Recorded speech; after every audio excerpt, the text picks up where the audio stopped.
According to Marx, self-clarification of the struggles and wishes of the age is the impulse of critique. In German, Selbstverständigung der Zeit über ihre Kämpfe und Wünsche. What then?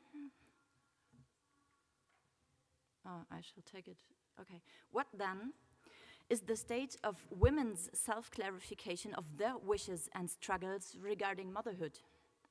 What contribution does feminism make to this self-clarification? At the moment, I would have to say next to none. I want to add to this self-clarification by turning the ironic title of my presentation into a political claim. Motherhood and emancipation should be associated with each other in theory and in practice. I argue that feminists are the ones up to the task. I will begin by stating the challenges that go along with this request. In the following, I will propose a theoretical framework which has the potential to explore the connections between motherhood and emancipation. Several examples will then illustrate what we can state about motherhood with the help of this framework. I will conclude by pointing out some implications of my deliberations. Challenges of my request. By demanding an association of motherhood and emancipation, I enter difficult terrain. Motherhood is still a crucial indicator for proper femininity. Women, not only mothers, have to accept a substantial encroachment to their autonomy due to common ideologies about being a good mother. That's what Pinar presented. Motherhood continues to be one of patriarchy's central instruments of power. It serves many interests, serves many interests, none of which are autonomy, liberation, justice, equality, emancipation, neither for mothers nor for anyone else. There is another reason for the difficulty of the terrain. Feminists have often addressed the topic of motherhood in the hopes of finding potentially emancipatory aspects. In doing so, they have all too frequently created a loophole for anti-feminist arguments, such as biologistic invocations of the nature of woman, spiritualist appeals to the power of the womb, conservative promises of happiness, maternalistic rationales for equality, romanticizing of the family, or one-sided rejection of equality feminism's achievements. As was the case in the 1980s, when mothers raised their voices in the course of the so-called Mothers Manifest. It was in Germany, das Müttermanifest der Grünen. This continues in today's book market, where products that aim to recognize and appreciate mothers proliferate. As you can see here, in the name of emancipation and freedom. And yet, these books propagate an image of motherhood that is biologistic, heteronormative, individualistic, idealizing, and romanticizing. On these grounds, developing a theoretical instrument to explore the connections between motherhood and emancipation is a tough challenge. I will explain this more concretely by using 3 examples. First, the challenge of biology. Referring to biology in the context of motherhood remains dubious for good reasons. The positions in life sciences regarding motherhood are often essentialist and potentially sexist. However, even if a woman does, or a woman with a star, even if a woman does not define her womanhood through her body, birthing constitutes an irreducible physical experience. Additionally, the body was redefined as not only politically, but also scientifically relevant by feminists themselves. Nevertheless, the corporeality of motherhood remains a taboo. In this, I join Reusch, who's a US-American political scientist, insofar, I quote her, insofar as, at least to date, reproduction cannot be dissociated from the female body, it seems excessively dogmatic to insist that biology has nothing to do with mothering. A second challenge, the challenge of speaking about motherhood positively. The patriarchal model of motherhood suggests that it is a woman's highest calling. Becoming a mother is her natural destiny and therefore promises blissful happiness. This idea is extremely powerful. It explains why it is so difficult to look at motherhood in a kind of affirmative light without reproducing patriarchal stereotypes. Feminist definitions are usually based on the rejection of patriarchy's idea of motherhood, but they fail to offer an alternative. The result is that in feminism, motherhood can only be conceived of as an acceptance of patriarchal demands or as false consciousness. And the political strategy would be, don't get a mother, don't get children. Huh? There's a third challenge, the challenge of determining the social relevance of motherhood. Motherhood plays a constitutive role in sustaining capitalist patriarchal power relations. Then again, motherhood is the fundamental condition of human existence, both individual and collective. The generation of the species relies on women having children. Sarah Bleffer-Hurdy, a feminist evolutionary biologist, even argues that the humanization of the ape, anthropogenesis, can be traced back to female ancestors developing cooperative techniques of child-rearing. Feminist social sciences completely ignores such hypotheses, even though they may hold the key to new perspectives and ideas of sociability, social integration, and socialization. By means of these examples, I have briefly outlined several challenges that arise when one starts to look for the connections between motherhood and emancipation. Even though the challenges are difficult, I maintain that we have to keep looking.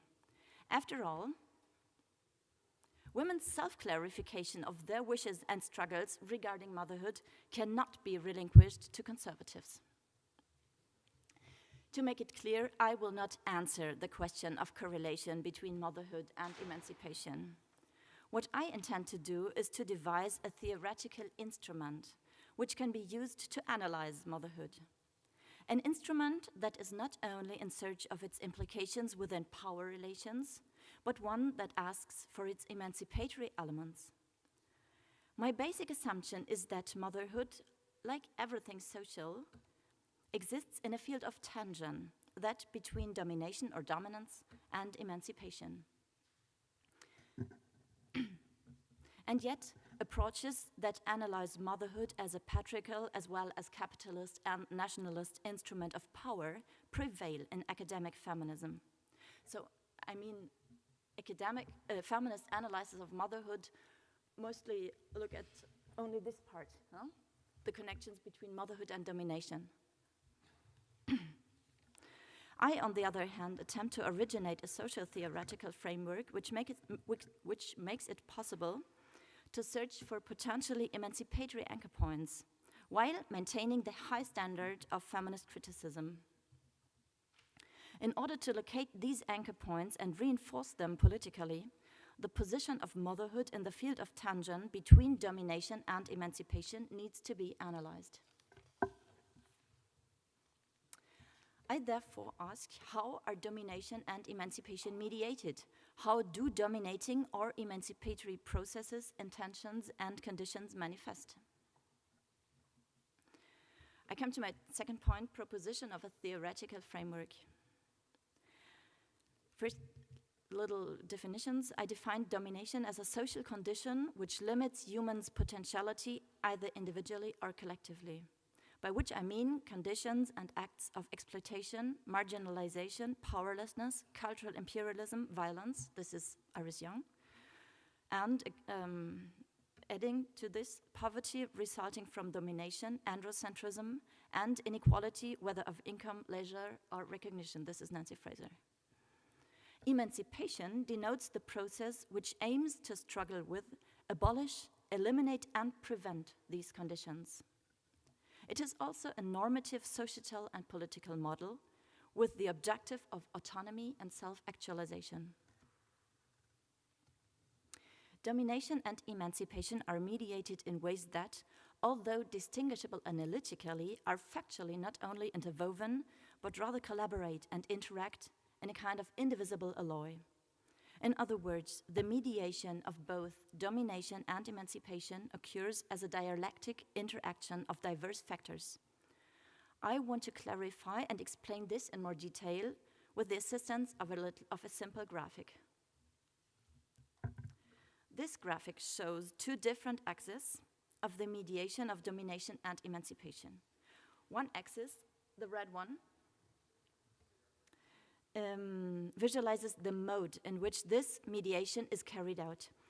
It reveals materiality, material conditions, and factuality as one pole, while discourse, symbolic order, and norms constitute the other pole. Therefore, the dimension of mode describes the form in which domination and emancipation are mediated. The second axis of the graphic, the yellow one, shows us that domination and emancipation are mediated at different levels. At the level of, at the level of structure and system, as opposed to the level of subject, action, and movement. Thus, the dimension of level refers to the question where domination and or emancipation take hold, where they draw on, what they draw on, where they aim, and where their origin and anchorage lies. I continue by briefly outlining the different modes and level, the four poles. The mode of materiality means that societal power relations and also processes of emancipation always rely on a particular material basis. This basis can be material conditions of society, for instance, capitalist economy and the welfare state, a codified jurisdiction, or a certain urban and residential architecture. On the other hand, the mode of materiality relates to the meaning that an individual's corporeality has for conditions and processes of emancipation and domination. This includes bodily integrity, the use of physical abilities and strength, and the fundamental question of deciding over the locality of one's own body and the meeting of bodily needs. At the same time, it is tackling questions about existence itself, without which everything else would be basically pointless. Questions that are concerning humans' aliveness and creature being. The mode of symbolic order, yes, this one, describes how domination and emancipation legitimize, how they reproduce through language, how they deduce and establish the terms and potentiality of their existence through discourse. That is what you pointed out, no? The neoliberal discursive image of family or motherhood. Symbolic order thus signifies all structural elements of society which do not operate via materiality, but rather take effect through ideas, ideologies, and myths, norms, normalization and standardization, discourse and language, knowledge, systems of power, systems of knowledge and episteme.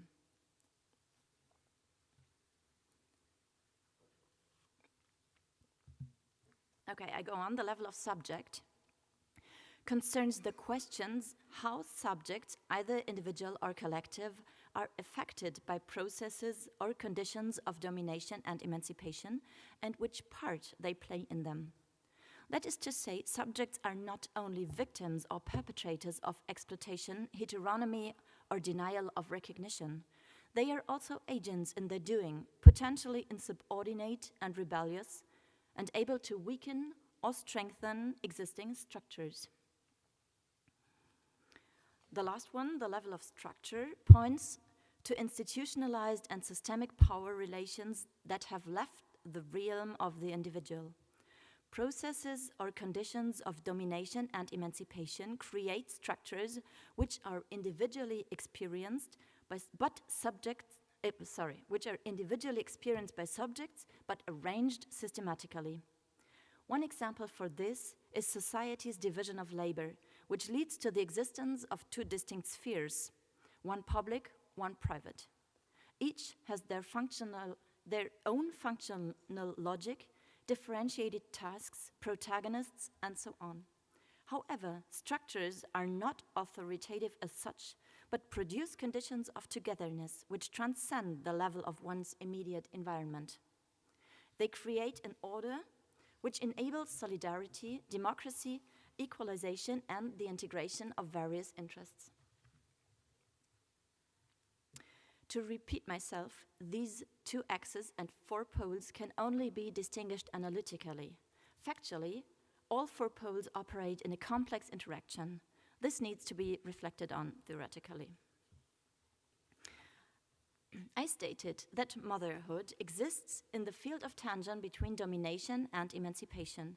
What can we say about it, about motherhood, now that we have my proposed framework, my instrument of analysis available? My third point, applying the framework in some examples only. First of all, it proves to be true what since Adrian Reusch counts as fundamental consensus of feminist approaches to motherhood. Motherhood is an institution in patriarchy's system of power. As such, it is essential to the functioning of modern, gender-differentiated capitalist societies. This institution fulfills various functions. It supports heteronormativity and gender binary. It secures a gendered division of labor. It legitimizes the distinction and hierarchization of public and private. Motherhood as an institution is both part of the symbolic and the material order, each of which is unimaginable without the other. On the level of the symbolic order, motherhood as institution functions via normative images of femininity and masculinity, via required behavior during care work, via particular concepts of childhood, etc. Likewise, the institution of motherhood works through material constellations, through society's division of labor, through arrangements of the welfare state, through certain modes of bodily being, through specific modes of production and thus modes of reproduction. The symbolic and material conditions of the institution continuously interact with one another. Each potentially reinforces, but can also irritate, upset, and delegitimize the other. The institution of motherhood influences social structures and is in turn influenced by them. It affects subjects by suggesting a code of conduct and limits of actions. Again, that's what you... This brings me to a second aspect of this complex understanding of motherhood, one already pointed out by Adrian Reusch. Motherhood, aside from being an institution, is an experience. I prefer to talk of being a mother as practice. That's a more active term than experience. The notion of practice indicates agency in being and doing, which is not completely controlled and determined by the institution of motherhood. Otherwise, I would have to say being a mother as a machine. Being a mother as practice admittedly takes place in the light of material and symbolic standards set by the institution. However, it cannot be sufficiently explained by only taking into account the structural makeup of society.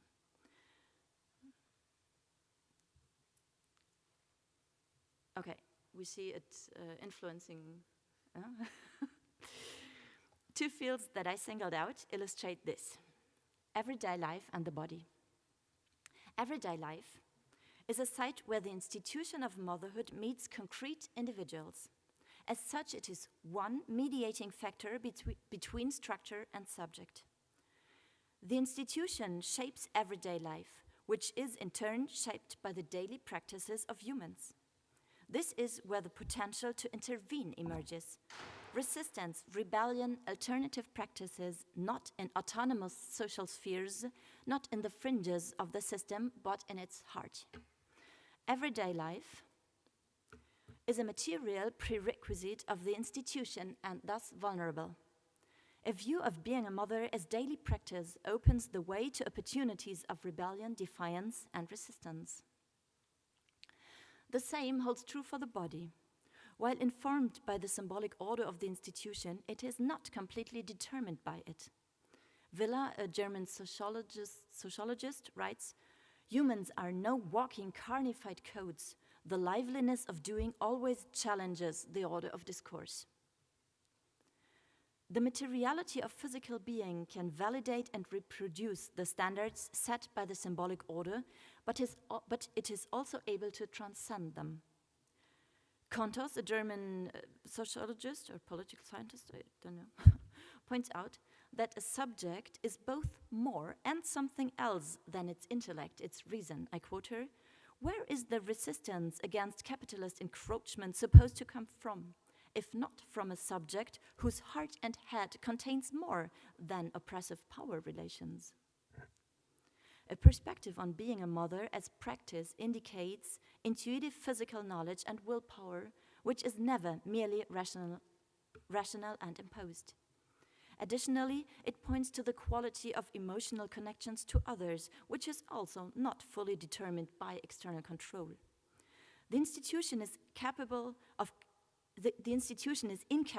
completely controlling and influencing these dimensions of physical and emotional being. So, although the institution of motherhood, by means of material conditions and symbolic order, suggests a code of conduct and sets limits of actions, the practice of being a mother in part transcends the institution. My conclusion. I delineated a socio-theoretical framework that locates the issue of motherhood in the field of tension between domination and emancipation, and I used examples for clarification. This framework preserves feminist insights into the dominating aspects of the institution of motherhood. The criticism of patriarchal and capitalist instrumentalization of female generativity can continue. Simultaneously, we need to figure out what is lost when the analysis does not exceed this criticism, when motherhood is only understood as an institution and the practice of being a mother is not taken into account. A feminist theorization of motherhood is badly needed. An examination of motherhood can be instructive for feminism because it demands points to be made that are usually avoided. On the other hand, I am convinced feminist arguments are helpful for women's self-clarification of their struggles and wishes in relation to motherhood. Because how is this self-clarification supposed to play out when motherhood is only seen as a social political obligation or only as patriarchally determined submission? Hence, I repeat my demand from the beginning. Motherhood should not only be seen as playing a role in domination, but should be understood as a factor of emancipation, as an actual experience of empowerment, both individual and collective.